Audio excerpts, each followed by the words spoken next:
Amazon के घने जंगलों में खोजकर्ताओं ने इतिहास के सबसे बड़े लुका छिपी के खेल को बिगाड़ दिया। उन्हें कीचड़ में सोता हुआ 500 पाउंड का एक सांप मिला, जिसे पूरा यकीन था कि उसका भेस एकदम सही है। पहली नजर में ये एक मशहूर हरे एनाकोंडा जैसा लगा, और फिर लैब टेस्ट के नतीजे सामने आए। वो विशाल शिकारी दुनिया के सबसे बड़े सांपों में से एक निकला, और एक ऐसी नई प्रजाति जो लाखों सालों से छिपी हुई थी। अमेज़न इस धरती की सबसे दुर्गम जगहों में से एक है।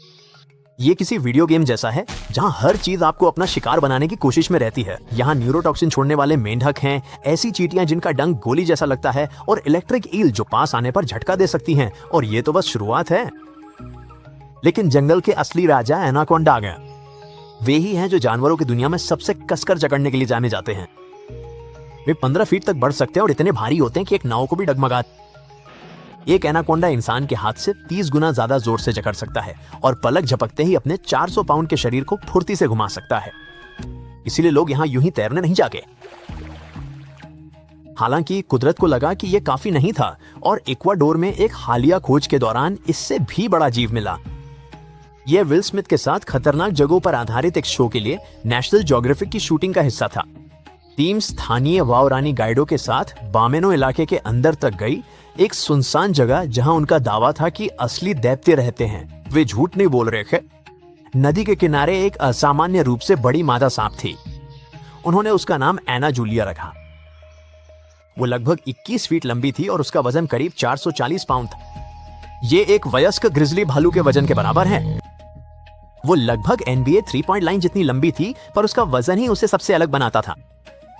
हम में से ज्यादातर लोग सांपों को बगीचे के पतले पाइप जैसा समझते हैं, पर एना जूलिया इंसान की कमर से भी ज्यादा चौड़ी थी।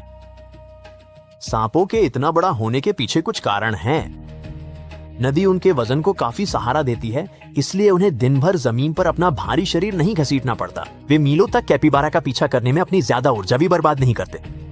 शिकार करते समय वे घात लगा के घंटों इंतजार कर सकते हैं। उनकी आंखें और नथुने सिर के ऊपर होते हैं, ताकि वे पानी के अंदर रहकर भी आसानी से देख सकें और सांस ले सकें।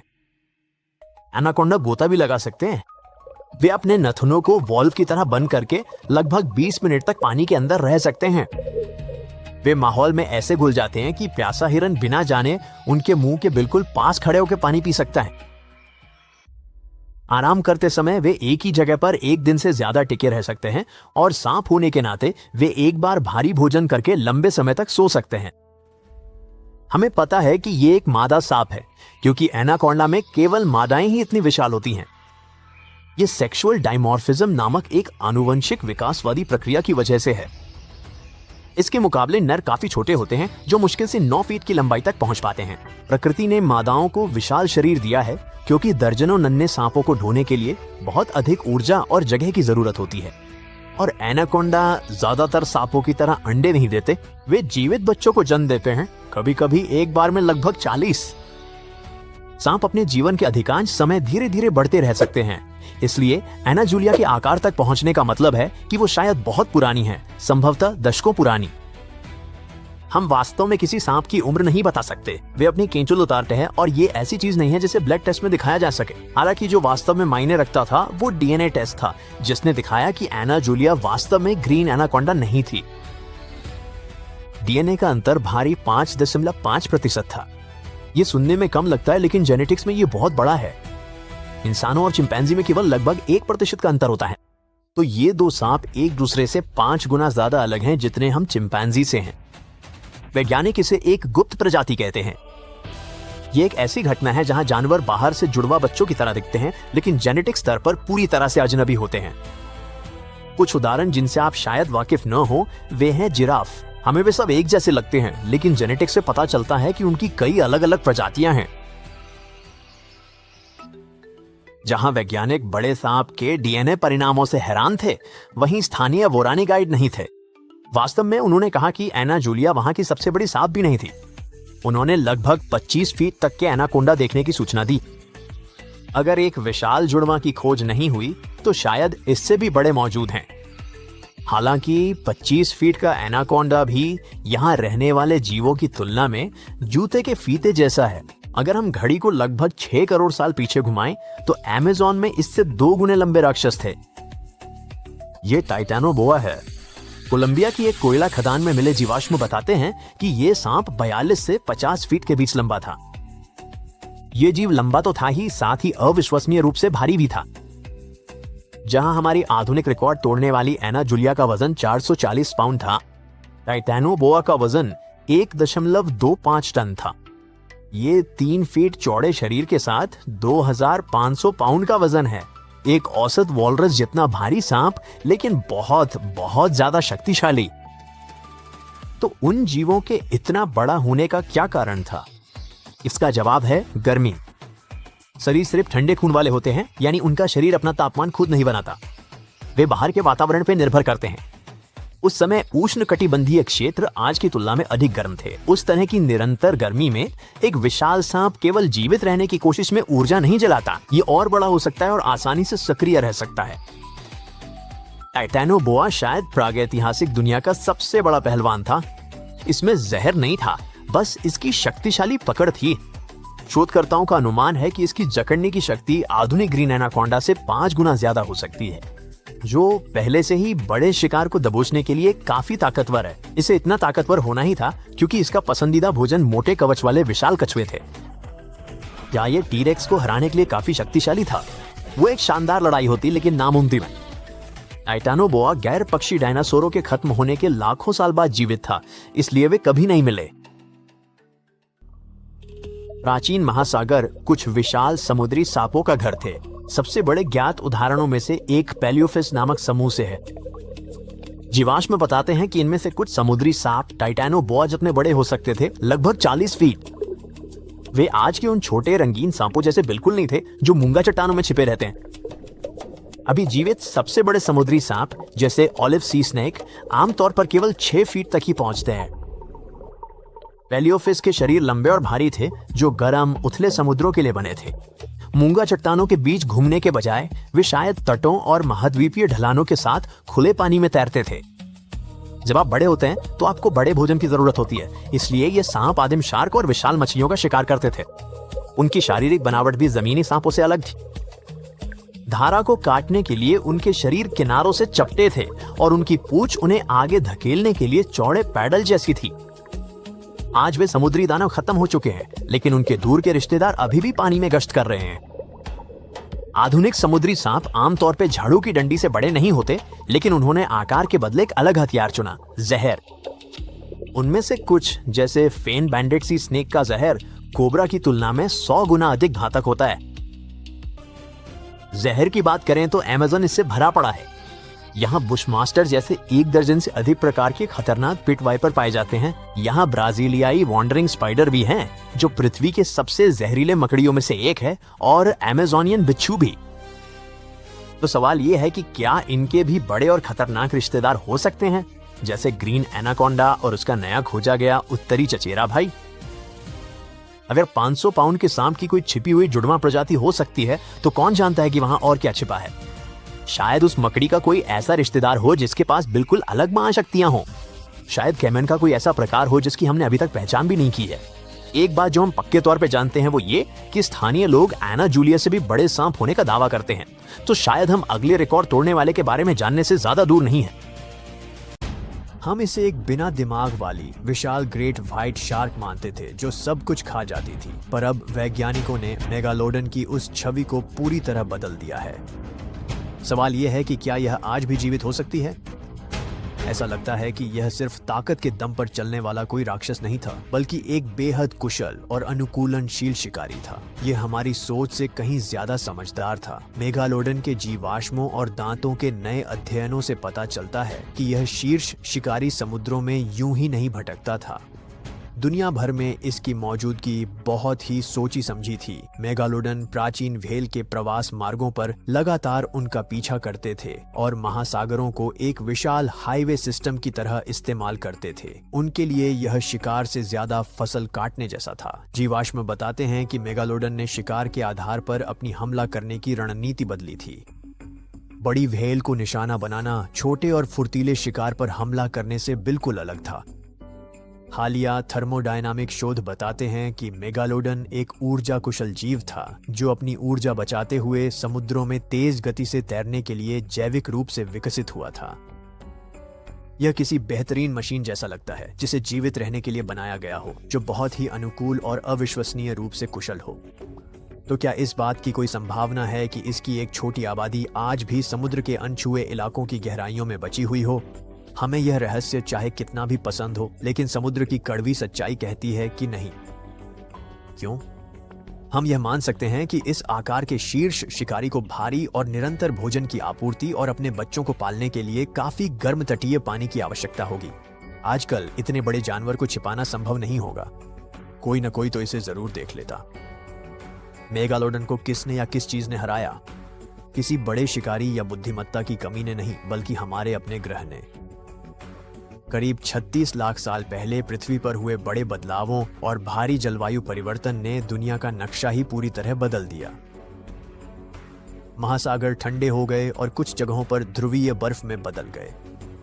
बहुत सारा गर्म और उथला तटीय पानी गायब हो गया, जिससे मेगालोडन अपने बच्चों को पालने में असमर्थ हो गए।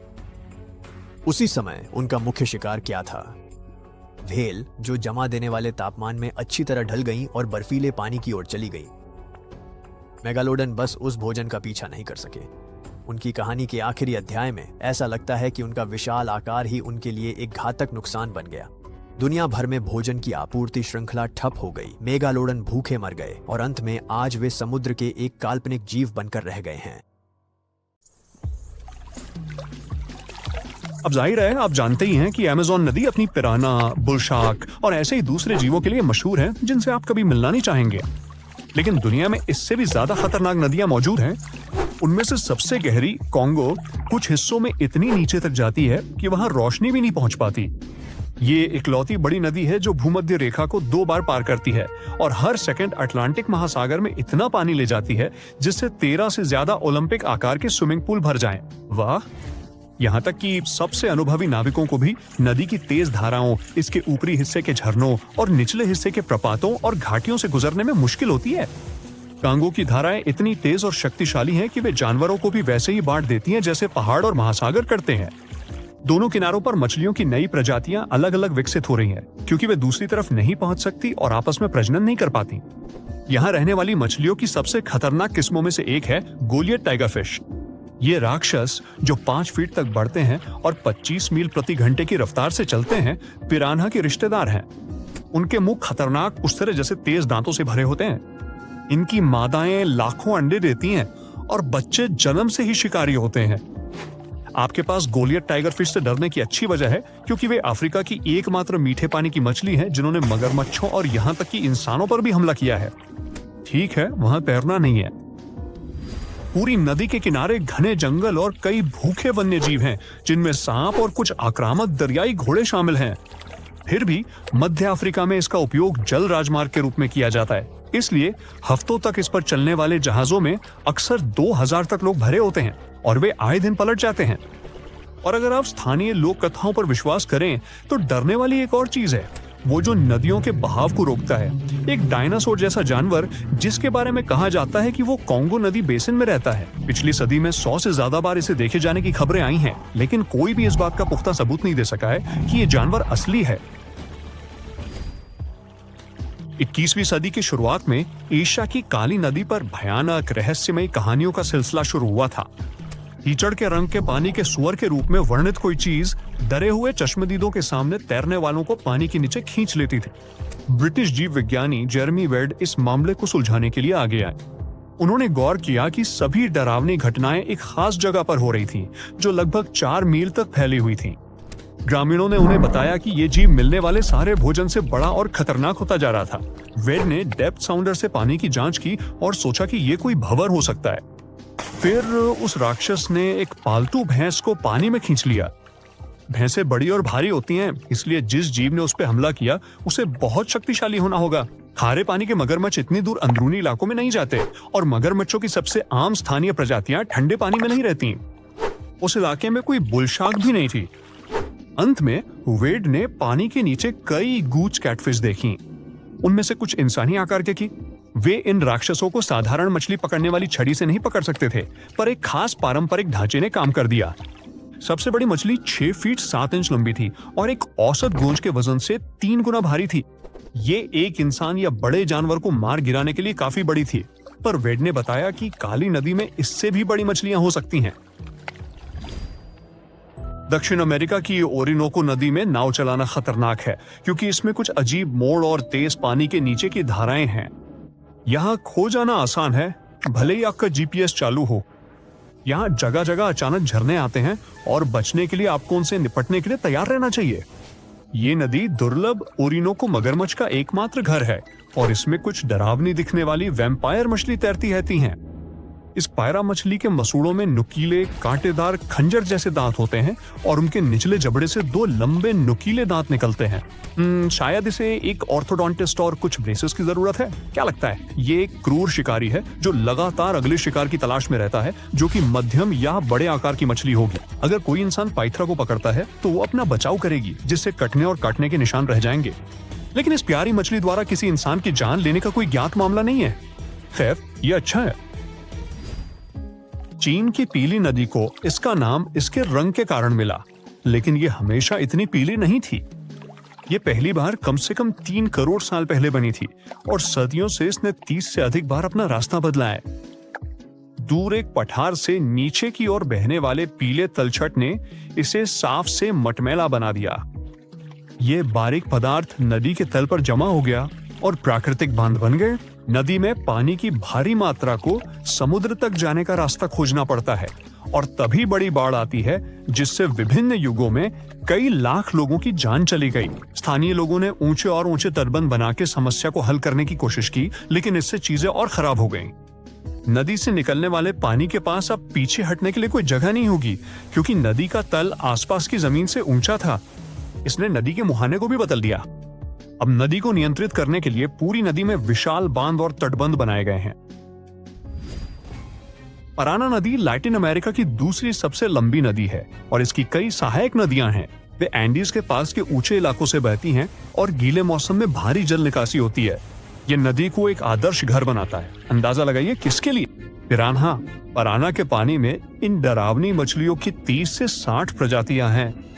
2013 के अंत में उन्होंने एक गर्म दिन में पानी के पास ठंडक पा रहे लोगों पर हमला किया। लोग नदी से बाहर भागने लगे क्योंकि उन्हें लगा कि पानी में कुछ उन्हें काट रहा है। सौभाग्य से दुर्घटना में किसी की जान नहीं गई, लेकिन इसे अभी भी अब तक के सबसे दुस्साहसी पिरान्हा हमलों में से एक माना जाता है। जीव विज्ञानियों ने बाद में निर्धारित किया कि इसके लिए पालोमेटास नामक पिरान्हा की प्रजाति जिम्मेदार थी और इंसानों ने शायद उनके प्रजनन स्थलों को परेशान किया था। खैर, राणा में एक तेज धारा भी है जिसे पार करना नावों और तैराकों के लिए मुश्किल होता है। इसके अलावा इसमें अक्सर बाढ़ आती है, जो आसपास के क्षेत्रों में रहने वाले लोगों के लिए खतरनाक हो सकती है। दुनिया की सबसे लंबी नदी नील 11 देशों से होकर भूमध्य सागर तक बहती है। खोजकर्ताओं ने इसके स्रोत की तलाश में सदियां बिता दी हैं और अभी भी कोई निश्चित रूप से नहीं जानता कि विशाल नदी कहां से शुरू होती है। रहस्य को बढ़ाते हुए नील सहारा के ठीक बीच में एक अप्रत्याशित मोड़ लेती है। वैज्ञानिकों ने पता लगाया है कि इसका कारण लाखों साल पहले की एक विशाल भूमिगत चट्टान की संरचना है। नील सदियों से सभ्यताओं के लिए सबसे महत्वपूर्ण जल राजमार्ग रही है, लेकिन इसमें कुछ बहुत ही खतरनाक निवासी हैं, जैसे मगरमच्छ जो 20 फीट लंबे हो जाते हैं, जो एक औसत जिराफ की ऊंचाई से थोड़ा अधिक है। ये खतरनाक जीव जमीन पर 30 मील प्रति घंटे की रफ्तार पकड़ सकते हैं और हर साल कुछ 100 लोगों की जान ले लेते हैं। यहाँ रहने वाले दरियाई घोड़े भी कभी-कभी नावों के पीछे पड़ जाते हैं और ब्लैक माम्बा और इजिप्शियन कोबरा जैसे जहरीले सांप भी इसमें शामिल हैं। नील नदी पर सबसे खतरनाक जीवों में से एक मच्छर है, क्योंकि वे हर तरह की बीमारियां फैलाते हैं जो लाखों लोगों को प्रभावित करती हैं।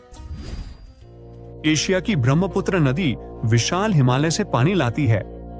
जब पहाड़ों की बर्फ पिघलती है तो नदी में भारी बाढ़ आती है, जिससे भूस्खलन होता है, लाखों लोग विस्थापित होते हैं और पास के राष्ट्रीय उद्यानों में सैकड़ों जानवरों की जान चली जाती है। भारत में जून से अक्टूबर तक मानसून के मौसम में भारी बारिश के दौरान ऐसी बाढ़ आना आम बात है। पिछले 2.5 सदियों में ब्रह्मपुत्र नदी का मार्ग अविश्वसनीय रूप से बदल गया है। कटाव एक और खतरा है जो ये छिपा ही है। नदी के किनारे ज्यादातर कमजोर रेत और गाद से बने होते हैं और भले ही कटाव की दर कम हो गई हो, फिर भी ये बहुत से लोगों की जमीन खोने और विस्थापित होने का कारण है। ब्रह्मपुत्र दुनिया की उन चुनिंदा नदियों में से एक है जिसमें टाइडल बोर आता है। ये एक शक्तिशाली ज्वारीय लहर है जो नदी को धारा के विपरीत ऊपर की ओर धकेलती है, जहां नदी किसी महासागर या समुद्र में गिरती है। तो ये रही जानकारी